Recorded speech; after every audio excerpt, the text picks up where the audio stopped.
Microvitum, the mysterious emanation of cosmic factor.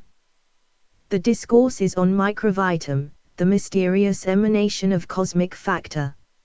It is one human characteristic that whatever we do not know, in order to conceal our limitations or hide our imperfections, we either say that it is non-existent, or in a more intelligent style, we will say it is abstract.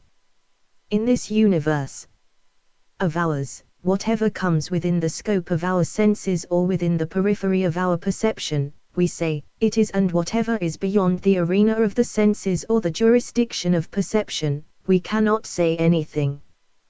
Hence, our world functions within the limitations of our senses and perceptions. We know in the realm of cosmic extrovert, in the first phase, that is, in the phase of extrovert, subtle is transmuted into crude, and in the returning phase of introvert, crude is metamorphosed into subtle. In this progress, rather in this semicircular approach, there may be subtler objects in the scope of matter, many objects subtler than electrons or protons, neutrons or positrons, but we find no alternative but to say that they are either electron or proton or positron or neutron. And similarly, in the psychic sphere there may be entities subtler than ectoplasm or its extra-psychic coverage, endoplasm. There are entities which come within the realm of both physicality and psychic expressions which are smaller or subtler than atoms, electrons or protons, and in the psychic realm may be subtler than ectoplasm. For such objects or for such entities I use the term microvitum.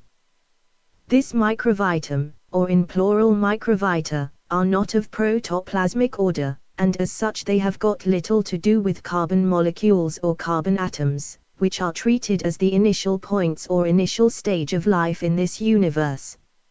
So far as physicality is concerned, the position of these microvita is just between ectoplasm and electron, but they are neither ectoplasm nor electron. It is a human characteristic that whatever we know regarding any subject or any object, when we know that it exists but its characteristics or other particulars are not known to us, we say it is mysterious. So regarding these microvita, we may say they are mysterious. That is why I used the term microvitum, the mysterious emanation of cosmic factor. They are not of protoplasmic order, and hence the question of their protozoic structure or metazoic structure does not arise. They are something mysterious. Now, these microvita are not of the same density or the same subtlety. Some of them come within the range of a highly developed microscope, and some of them may not come within the range of a microscope, but by their actional expression or through their actional faculty or as a result of their actional vibrations, they may come within the scope of our perception. They are of subtle order. There may be still more subtle forms of microvita which may not come directly within the scope of our perception but may come within the scope of a special type of perception which is actually the reflection of conception within the range of perception in a limited sphere. So these microvita may be broadly divided into three categories. First, those coming within the scope of a microscope. Secondly, those not coming within the scope of perception but coming within the scope of perception as a result of their expression, as a result of their actional vibration, and thirdly, those not coming within the scope of common perception but coming within the scope of a special type of perception which is actually the reflection of conception within the periphery of perception. Such perception, that special type of perception, may be felt or realized by persons having highly developed minds, having spiritually oriented minds. Regarding these microvita of crude order which may come within the scope of a microscope, people give them the name virus. They say, this disease is of virus origin. But virus is a vague term. The better term will be microvitum, and not virus. Now, these microvita move throughout the entire universe, from one celestial body to another. They move everywhere, crossing the boundaries of nebulae, piercing through Milky Ways, galaxies, stars, satellites, planets and meteors. Like other psychic and psychophysical beings, they have also got basic characteristics, such as existing, multiplying and dying. They move but without caring for the atmospheric conditions or barometric readings. How do they move? Everybody requires some media for movement. Mobility means movement through a medium or media. There may be more than one medium, that is, there may be many media at a time in the same movement. These microvita also move through several media. They move through sound. The so-called virus of a diseased person moves through his or her sound. They may move through tactuality. They may move through forms or figures. In the case of some of the diseases, the disease spreads through the smell of the disease, and in the case of subtler microvita, they may move through ideas.